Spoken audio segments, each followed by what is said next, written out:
Vários medicamentos foram testados para curar a doença da inflação. Mas durante muito tempo, o paciente Brasil não respondeu ao tratamento. O caminho que levou o país até a estabilidade foi extremamente difícil.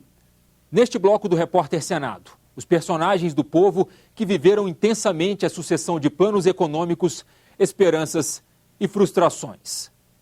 E dois momentos marcantes para a história econômica do país: o Plano Cruzado em 1986 e as medidas drásticas do Plano Collor em 1990. Veja agora em moeda brasileira.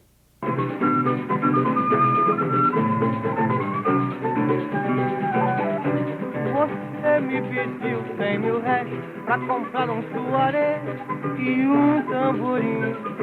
A inflação é velha conhecida dos brasileiros. O Brasil tem uma história de hiperinflação e a hiperinflação normalmente está associada a descontrole do que a gente chama de política macroeconômica. Ou seja, descontrole do lado fiscal, gastos muito altos em relação à arrecadação, e descontrole do lado monetário. O governo está usando muito a emissão de moeda para se financiar. O primeiro trauma nosso, né, poderíamos dizer que é um drama, foi quando o Juscelino terminou o governo e se apontava que você tinha um problema fiscal por excesso de gastos do governo e um problema de balanço de pagamentos porque importava produtos essenciais a $1 barato. Nos anos 70, com os dois choques do petróleo, as empresas repassaram o aumento de custos ao consumidor e a inflação voltou. No final da década de 70, início da década de 80, em função da crise do México, né, que levou ao desaparecimento das linhas de crédito dos bancos americanos para os países lá na América Latina, o Brasil teve que fazer uma maxi-desvalorização do câmbio. Né? Essa maxi-desvalorização mudou o patamar da taxa de inflação anual. A inflação antes da maxi-desvalorização estava em torno de 100% ao ano, depois da maxi-desvalorização passou para 200% ao ano. Foram esses índices que José Sarney, o primeiro presidente do regime democrático, herdou dos militares. Herdou também a chamada correção monetária, que ajustava os preços de acordo com a inflação do dia anterior. A correção monetária foi uma coisa importante na época, mas ela não fazia a inflação convergir para baixo. O rico aplicava o dinheiro, tinha vários fundos que rendiam acima da inflação. O pobre não, o pobre recebia, era da mão para a boca. Tinha que correr para o supermercado para fazer compra. A inflação estava causando uma série de malefícios à economia brasileira, era um grande empecilho para você fazer uma política de redistribuição de renda, e além disso, ela, ao atrapalhar o cálculo empresarial, né, por causa da distorção de preços relativos que a inflação gera, ela acabava reduzindo o incentivo ao investimento por parte dos empresários e, portanto, fazia com que a economia brasileira crescesse pouco. O anúncio do plano foi no dia 28 de fevereiro de 1986. Brasileiros e brasileiras, as principais decisões são as seguintes: criação de uma nova moeda, o cruzado, extinção do cruzeiro, com paridade inicial de um cruzado por 1.000 cruzeiros. A criação de uma nova moeda tinha dois motivos. Você fazia isso por duas razões. Primeiro, porque tentava, de alguma forma, eliminar a memória do padrão velho que estava muito desgastado. Ao mesmo tempo, por uma questão de ordem prática, cortando, por exemplo, os zeros, porque complicava muito as contas, as calculadoras.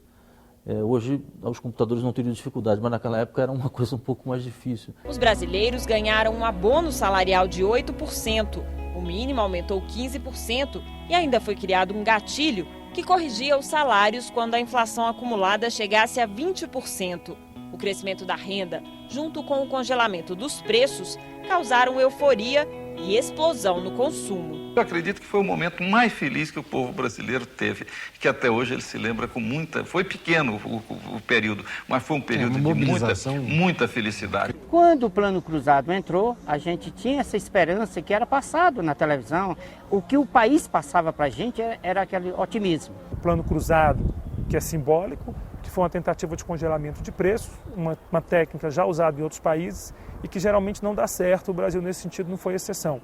O grande problema é que você resolve o sintoma, que é a inflação, mas você não ataca as causas. Em 1986, Luiz Sobral tinha 5 lojas de roupas para bebê em Brasília. Por causa do congelamento, perdeu metade do que tinha. Eu conheci colegas meus que perdeu foi tudo, não ficou com nada.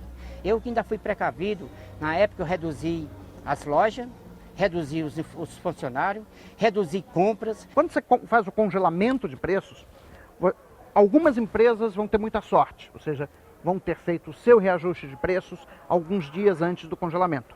Outras empresas vão dar azar e vão ter feito o seu reajuste de preços muito antes do congelamento. De tabela na mão, o povo virou fiscal dos preços, denunciou abusos, fechou supermercados. Minha mãe era aquela fiscal de tabelinha, né, que ia para o supermercado, fazia aquela fiscalização, eu lembro disso. O brasileiro achava, ele se incorporou como sendo responsável por aquele plano dar certo. Foi uma coisa fantástica. Tudo isso agravou a falta de produtos nas prateleiras. O governo começou a importar alimentos, mas não conseguiu resolver o problema. Luiz saía de Brasília e andava 75 quilômetros para comprar carne em Formosa, no interior de Goiás. A gente via, por exemplo, num lugar que não tinha leite, aí a pessoa tinha tantos litros de leite para aquela cidade, tinha 40, 50 consumidores, só tinha 10 litros de leite, então eles escondiam o leite. O Cruzado deu ao PMDB a vitória nas urnas. Em novembro de 86, o partido conseguiu maioria no Senado e na Câmara. Após as eleições, o governo fez ajustes no plano, medidas que foram chamadas de Cruzado 2. Você relaxava o congelamento em alguns setores, você tentava colocar alguma amarra fiscal na economia. O grande erro do plano Cruzado, eu acho que foi o Cruzado 2. Quando nós corrigimos o cruzado erradamente. Aquele foi o grande erro que nós cometemos. Eu até digo hoje, se eu tivesse que cortar a minha mão e não assinar o cruzado 2, eu preferia ter cortado a minha mão. A inflação voltou a subir e em janeiro bateu 16%. Era o fim do plano.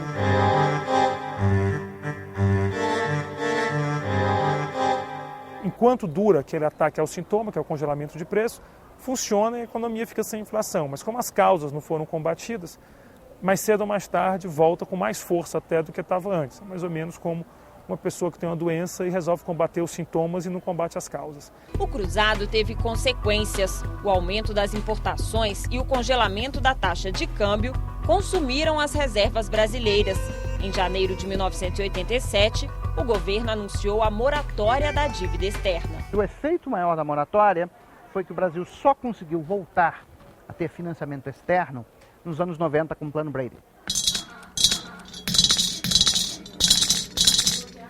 Moratória, inflação alta, fracasso do Plano Cruzado.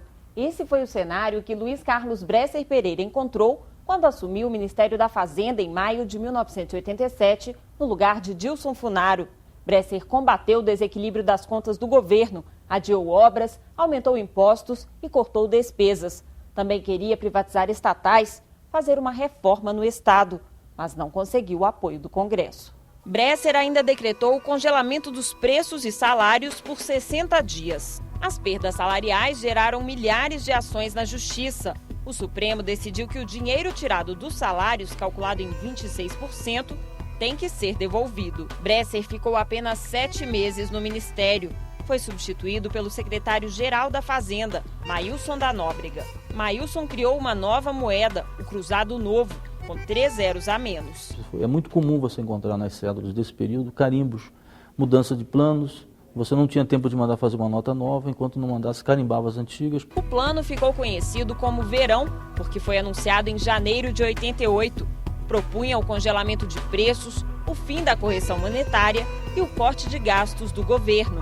Sem medidas inovadoras, o plano também foi chamado de feijão com arroz. Eu observava esses planos, às vezes eu varava as madrugadas nas televisões, nos jornais, procurando me atualizar para não sofrer tanto, né? Em apenas 3 meses, a inflação voltou a 2 dígitos. Sempre o mesmo movimento. No começo os preços se retraem, depois volta o monstro da inflação outra vez. E o país conheceu a hiperinflação.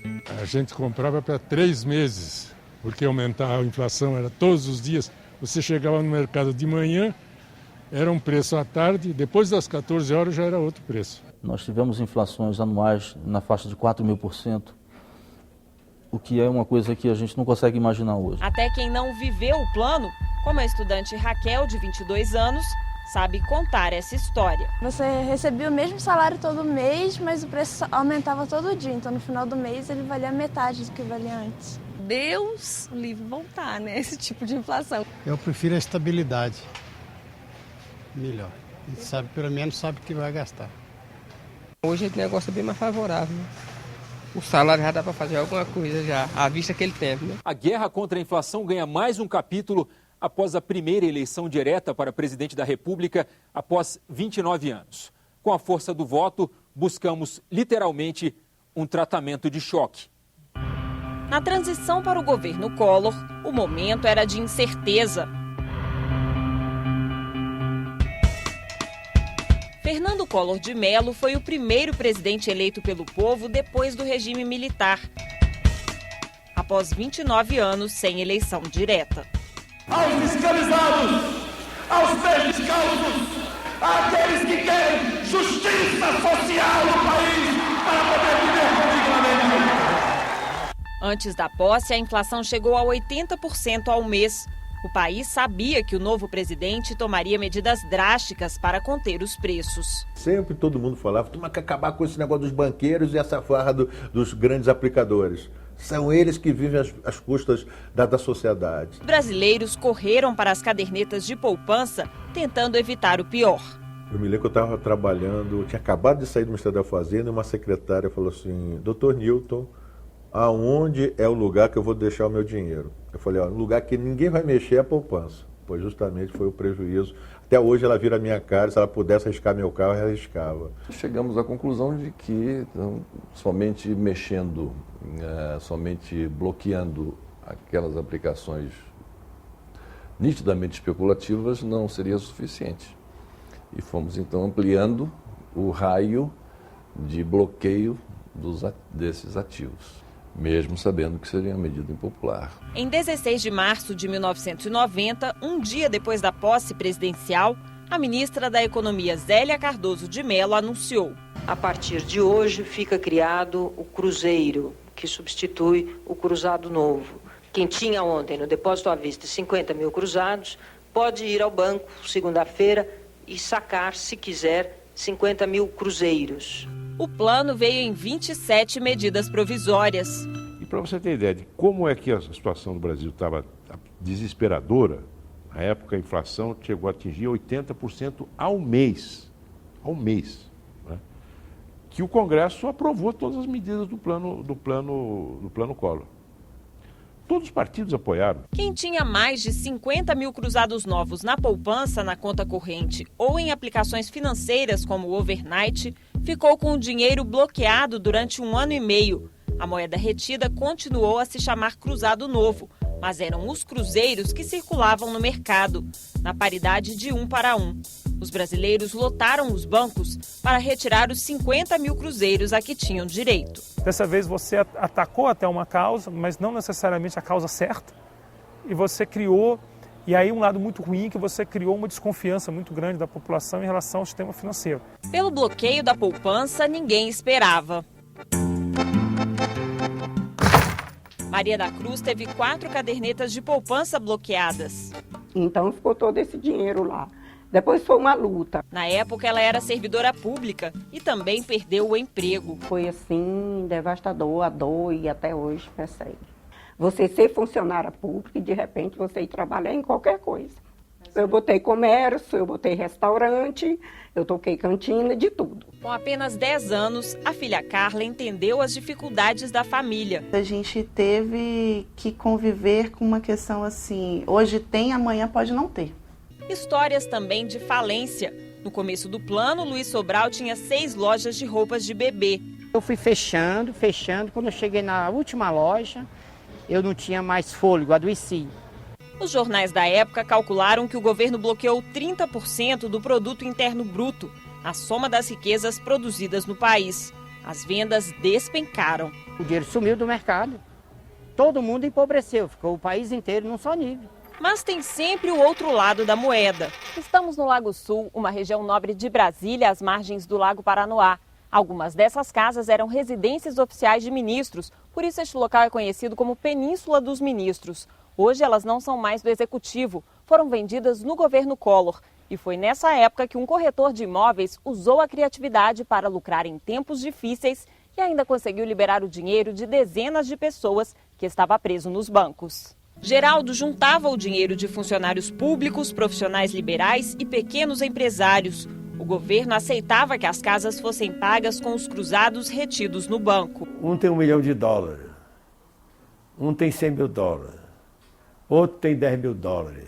A ideia central, trocar aquele dinheiro podre por dinheiro vivo, dinheiro circulante, que foi uma chance que o governo deu. Depois, Geraldo vendia a propriedade a grandes empresários que tinham dinheiro em mãos e dividia os cruzeiros entre os sócios. Era uma espécie de cooperativa imobiliária. Fiquei muito orgulhoso não só pelos ganhos que nos trouxe, mas pelo resultado que deu e pelo desafogo que trouxe a pequenos empresários aí, pessoas físicas também.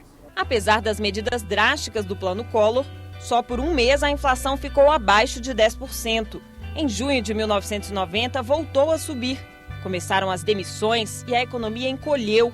O governo tentou alguns ajustes, as chamadas torneirinhas, dinheiro liberado para alguns grupos econômicos, mas os preços subiram ainda mais. Os empresários precisavam de recursos para pagar a folha no final do mês, os trabalhadores precisavam receber o seu salário, o governo precisava receber os seus impostos e isso é uma administração muito complicada. O governo lançou um novo plano, o Collor II, decretou o congelamento de salários e dos preços do varejo.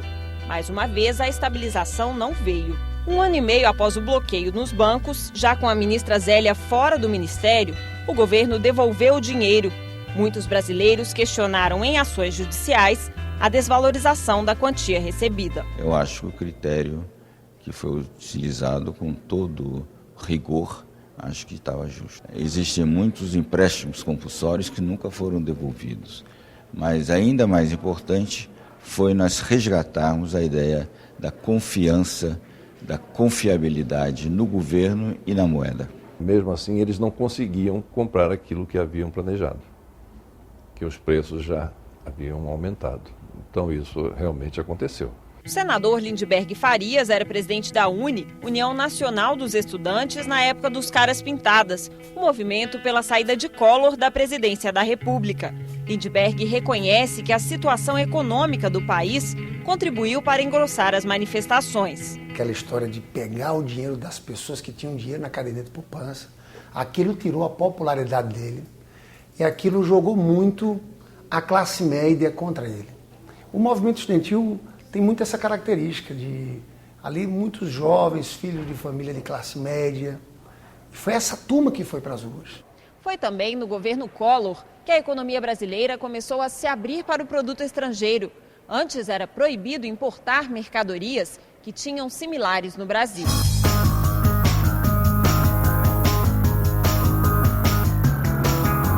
Você vê que os carros importados, por exemplo, que a gente naquela época já vinha, né? Tudo com airbag, ABS e tal, né? Aqui no Brasil não, você falava carro, não, esse carro, airbag não existia, ABS, quer dizer, só para carro importado mesmo, né? Para vocês terem uma ideia, nós na época no Brasil havia 4 montadoras. Essas 4 montadoras ofereciam ao consumidor brasileiro cerca de 30 modelos. Hoje nós temos cerca de 40 montadoras oferecendo mais de 400 modelos. A seguir, enfim, moeda forte e estabilidade. No último bloco do Repórter Senado, a vitória do real sobre a inflação. Veja em instantes.